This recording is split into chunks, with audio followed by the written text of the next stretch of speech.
मैं हमारे साथ क्या हुआ, पोस्ट वायलेंस 12,000 केसेस बने, 80,000 लोगों को घर छोड़ना पड़ा, हमारे 190 से ज्यादा कैंप्स लगे, बहुत लोगों के घर मकान उजाड़ दिए गए, बहुत से लोग घर में नहीं पहुंचे। हाई कोर्ट ने कह दिया कि सीबीआई को केस थमाओ। रेप केसेस हो गए, मर्डर केसेस हो गए, मोर देन 60 मर्डर केसेस हो गए। मैं अपना रोना नहीं रोऊंगा, हम लड़ना जानते हैं, प्रजातांत्रिक तरीके से लोगों को जेल में डालेंगे। आज सवेरे उठा तो देखा लालू जी आज कोर्ट में पेश होंगे। 25 साल पहले कोई इमेजिन नहीं कर सकता था, और 20 साल बाद की तस्वीर बता रहा हूं मैं। पीसी और भाईपो ये हर दिन पेशियों में मौजूद मिलेंगे, ये आपने ध्यान रखना। पीसी और भाईपो ये हर दिन पेशियों में मौजूद मिलेंगे, ये आपने ध्यान रखना। पीसी और भाईपो ये हर दिन पेशियों में मौजूद मिलेंगे, ये आपने ध्यान रखना। দর্শক বুঝতে পারলেন কি বললেন জেপি নাড্ডা? ক্লিয়ারলি বুঝতে পারলেন? উনি কি এটাই বললেন যে 20 বছর পর আপনারা দেখবেন যে পিসি এবং ভাইপো একেবারে রোজ তাদেরকে আদালতে পেশ করা হচ্ছে? এটা কি উনি বলতে চাইলেন? সত্যি সেটা হবে?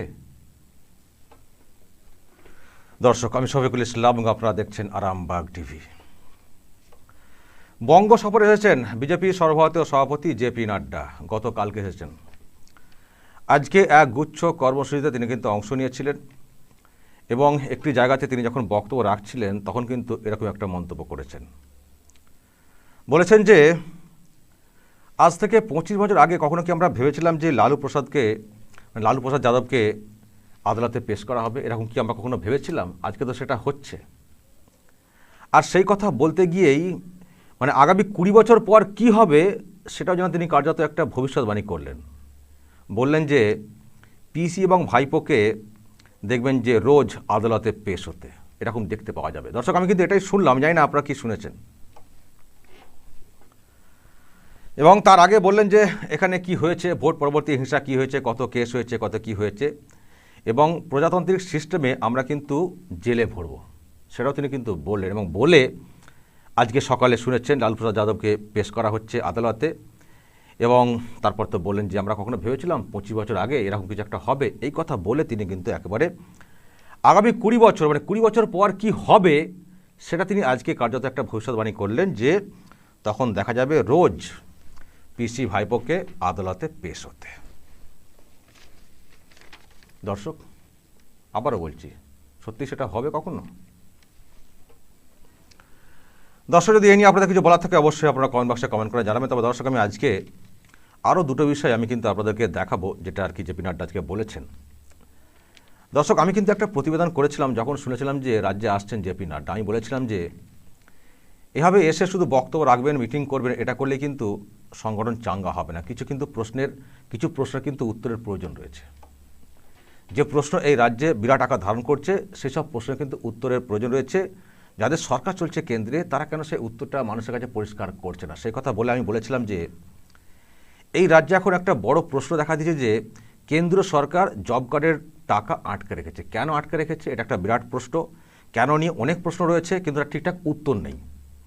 এবং এই রাজ্যের শাসক দল তৃণমূল কংগ্রেস, তারা তো একেবারে রাস্তায় নেমে পড়েছে, মিটিং মিছিল করছে, হয় টাকা দাও নাহলে হটে যাও, এরকম একটা বলতে শুরু করেছে। কেন্দ্র রাজ্যকে বঞ্চিত করে রাখছে, জব কার্ডের টাকা জব কার্ডের কাজ করিয়ে টাকা দিচ্ছে না, এইসব বলে একেবারে টিএমসি বিরাটভাবে প্রচার করতে শুরু করছে, গ্রামে গঞ্জে মিছিল মিটিং সব করছে। এবং সাধারণ মানুষের প্রশ্ন যে কেন কেন্দ্র সরকার টাকা দিচ্ছে না, কারণটা কি এক্স্যাক্টলি, এর উত্তরটা কেন কেন্দ্র সরকার পরিষ্কার করছে না, এবং যাদের সরকার চলছে অর্থাৎ বিজেপি, তারাই বা কেন পরিষ্কার করে মানুষের কাছে বলছে না। কারণ এটা তো একটা ভুল বার্তা যাচ্ছে, মানুষের মনে একটা ক্ষোভ তৈরি হচ্ছে। সত্যিই তো কেন্দ্র কেন টাকা দেবে না, জব কার্ডের কাজ হয়েছে, কেন টাকা আটকে রাখবে? এদিকে বলা হয় 15 দিনের মধ্যে টাকা দেওয়ার কথা, সেখানে কেন কেন্দ্র সরকার টাকা আটকে রেখেছে, অ্যাকচুয়ালি কারণটা কি? দর্শক, আমি সেদিন যে কথাটা বলেছিলাম আমার প্রতিবেদনে, আজকে কিন্তু তার একটা উত্তর দিয়েছেন জেপি নাড্ডা।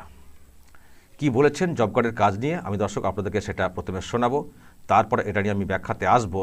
যে শুনুন জেপি নাড্ডা কি বলছেন, যে কেন জব কার্ডের টাকা দেওয়া হচ্ছে না, কেন কেন্দ্র সরকার এই টাকা আটকে রেখেছে, তার কি ব্যাখ্যা দিয়েছেন জেপি নাড্ডা বিজেপি সর্বভারতীয় সভাপতি। আগে দর্শক শুনুন, তারপর আমি এটা নিয়ে আলোচনাতে আসছি।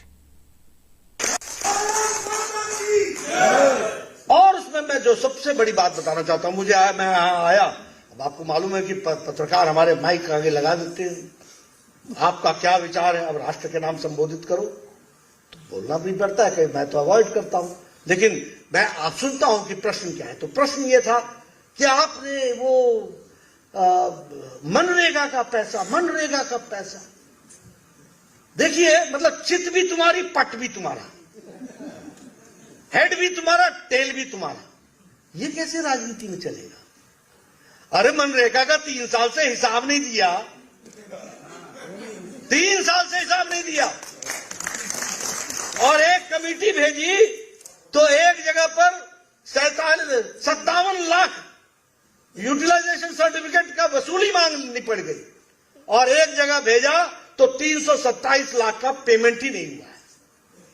300 यानी 3 करोड़ 27 लाख का पेमेंट ही नहीं हुआ है। आप बताइए, हम दे सकते हैं क्या? नहीं। दे सकते हैं क्या? नहीं। आप बताइए। नहीं, देखिए, विरोध में नहीं, लेकिन ये राज्य चल रहा है क्या? ये कैसा राज्य है भाई? एक नेता थे, 10 साल से इनकम टैक्स नहीं दिए, तो पूछा गया, सुनिए, पूछा गया तो बोला मैं भूल गया। ये नेताजी, ये ममता जी भी 3 साल से भूल गई है क्या? है? मतलब हींग लगे ना फिटकरी रंग चोखा है? पैसा नहीं आया, पैसा नहीं, अरे आएगा कहां से भाई? रसीद देना पड़ता है, हिसाब देना पड़ता है, देना पड़ता है कि नहीं देना पड़ता है? पड़ता है कि नहीं पड़ता है? और जो बिना हिसाब दिए देगा तो गलत होगा कि नहीं होगा? तो आप क्या चाहते हैं कि हमारी सरकार गलत काम करे क्या? गलत काम करे क्या? और जो गलत काम कर रहा है उसको रहने देना है क्या? तो ये आपका काम है कि जनता को बताओ, ये आपका काम है कि आप जनता को बताइए कि मोदी जी तो पैसा देना चाहते हैं, लेकिन यहां आओ आओ आओ without any arrangement, without any disbursement, without any, अपने टीएमसी कार्यकर्ता पहले कट मनी, फिर फट मनी, जो मनी मिल जाए, केंद्र का मनी, बस मनी मनी मनी मनी चलने देना है क्या?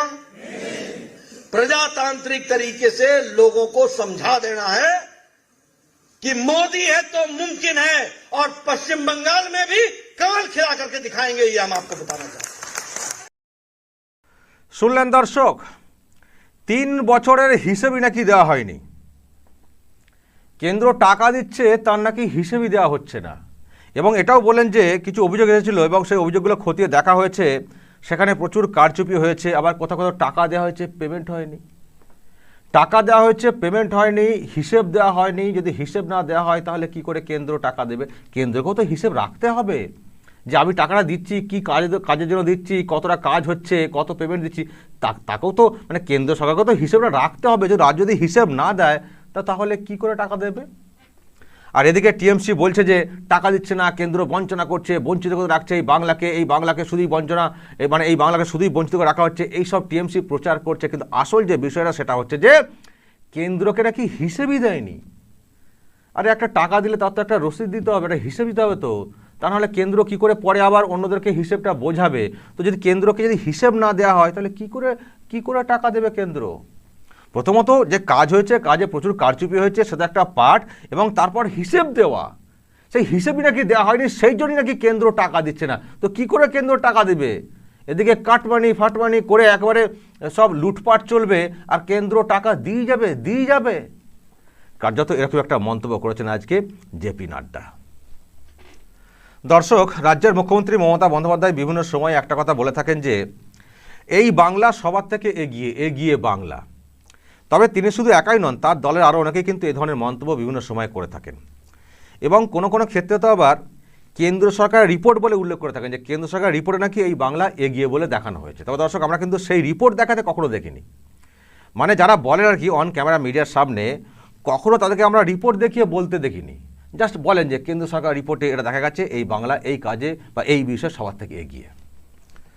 তবে দর্শক আজকে জেপি নাড্ডা তিনি কিন্তু কিছু পরিসংখ্যান দিয়েছেন যে এই বাংলা কিসে কিসে এগিয়ে। দর্শক আমি আপনাদেরকে প্রথমে সেটা শোনাবো যে তিনি কি বলেছেন, পরিসংখ্যানটা কি দিয়েছেন। দর্শক আগে শুনুন, তারপর আমি এটা নিয়ে আলোচনাতে আসছি।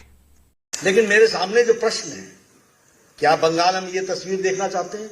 4th highest number of cases of murder in India, highest number of attempt to murder cases in India, West Bengal, highest number of cases of grievous hurt, 3rd highest total number of violent crimes.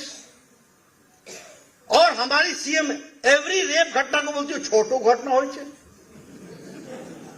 ये मुख्यमंत्री का बयान है। यानी रक्षक ही अगर भक्षक बन जाए तो क्या होती होगी स्थिति, इसको भी हमको समझ लेना चाहिए। और उसी तरीके से as per the crime records of 2019, 1069 cases of rapes and 944 incidents of attempt to rape. ये वेस्ट बंगाल की तस्वीर है। 2019 NCR national crime record bureau का जो कहना है, West Bengal has the highest number of kidnapping of women cases. That means women trafficking is maximum in West Bengal. This is the dignity. शेरे बंगाल और ममता जी बंगाल की प्राइड, और ये है प्राइड, ये है बंगाल की तस्वीर। Largest number of human trafficking is taking place in West Bengal. ऐसा बंगाल देखना चाहते हैं क्या आप? শুনলেন দর্শক, কিসে কিসে এগিয়ে এই বাংলা। দর্শক কি বলবেন? যদি এই সব নিয়ে আপনাদের কিছু বলার থাকে অবশ্যই কমেন্ট করবেন কমেন্ট বক্সে। নজর রাখবেন আরামবাগ টিভিতে।